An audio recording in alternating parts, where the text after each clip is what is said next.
friends, welcome to my channel. My name is Wolo. I want to say thank you to everyone who have subscribed to my channel. It is 5 days to Christmas. Today is the 20th of December 2019 and we are counting down to Christmas, and like I promised, I'll be uploading videos every day until Christmas Day, and then I'll go back to my normal schedule.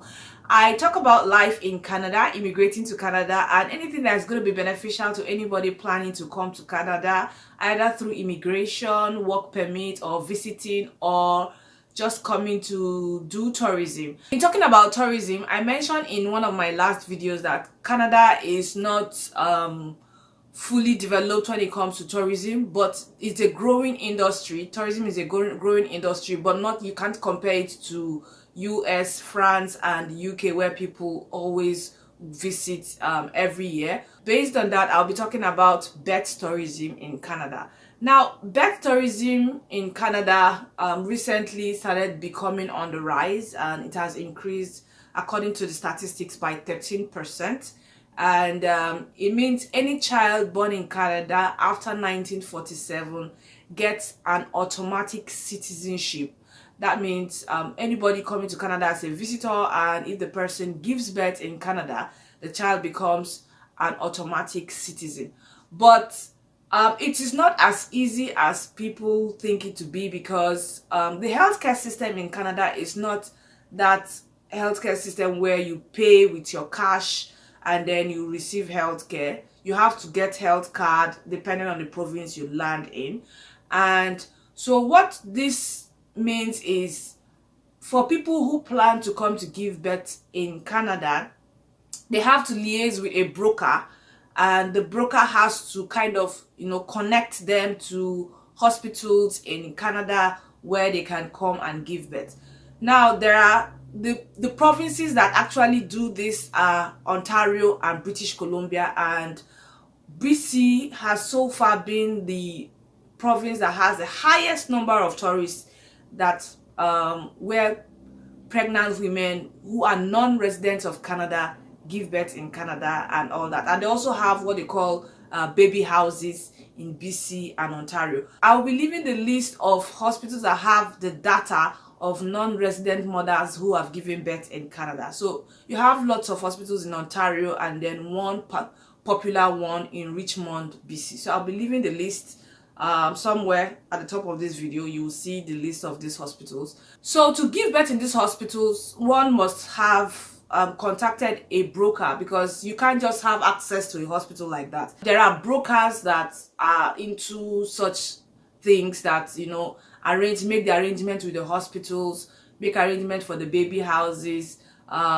take the monies up front and all that. And there has been concerns that the healthcare system in Canada is not built for birth tourism, because it's seen as abusing the system and increasing wait times for residents of Canada who are trying to access healthcare as well, whereas non-residents just come and then give birth and all that. Another thing that has also fueled this concern, which also led to a petition, which I'll be talking about shortly, is that some of these mothers who come to give birth do not even have the funds. They come to Canada, give birth in Canada, and then leave the bills and go back to their home country without paying the bills.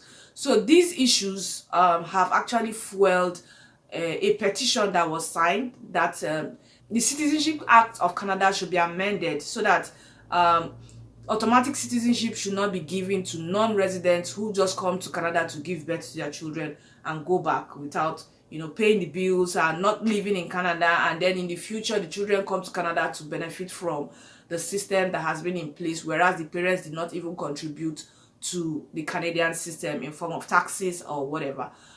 This issue is still ongoing, and the birth tourism thing is still ongoing, but there are measures that have been put in place to forestall where women just come give birth and disappear without paying the bills, which actually happens in the US and the UK and all that. So they are trying to forestall that, and the brokers are now actually collecting monies up front. So for anybody that wants to give birth in Canada, they will charge as much as $10,000, $15,000, $20,000 before you can even have access to prenatal care, or have access to a referral, or have access to a hospital where the mother can give birth to a child. And this is because they don't want a situation where you just come, give birth, and then disappear without paying the bills. For US, of course, you know, Donald Trump also proposed policies to curb birth tourism. And for Australia, they also have a law in place for citizenship. There is no automatic citizenship for Australia. So any non-resident family that gives birth in Australia, the family person, one person has to be either a citizen of Australia or a permanent resident of Australia, or the child has to live in Australia for 10 years. So these are the rules they put in place. And even UK also has its own, where they've, you know, kind of amended their Citizenship Act. And like I said, the petition has been ongoing, and before the elections, it was one of the campaign promises of the Conservatives to actually end birth tourism. But since the Conservatives did not win the election, we don't know what the new policies are. For people who have asked me this question, I want to come to give birth in Canada. I don't want to stay in Canada. I just want to come and give birth in Canada. This is the information I have passed across to you. Number one, you cannot easily have an access to the hospitals in Canada except you go through a broker. I don't know any broker. All this information I'm sharing is just based on articles I have read online. I don't know any broker that does that. And you have to pay your prenatal fees upfront before you even have access to the healthcare system in Canada. Even with that, when you're entering Canada as a pregnant woman, at the port of entry, the CBSA officers will definitely interview you and ask you what you intend to come to do in Canada. You need to show proof that you have the resources, the financial resources to pay your bills while you are in Canada. So this is the information I want to share. Thank you so much for watching, and see you in my next video. Bye bye.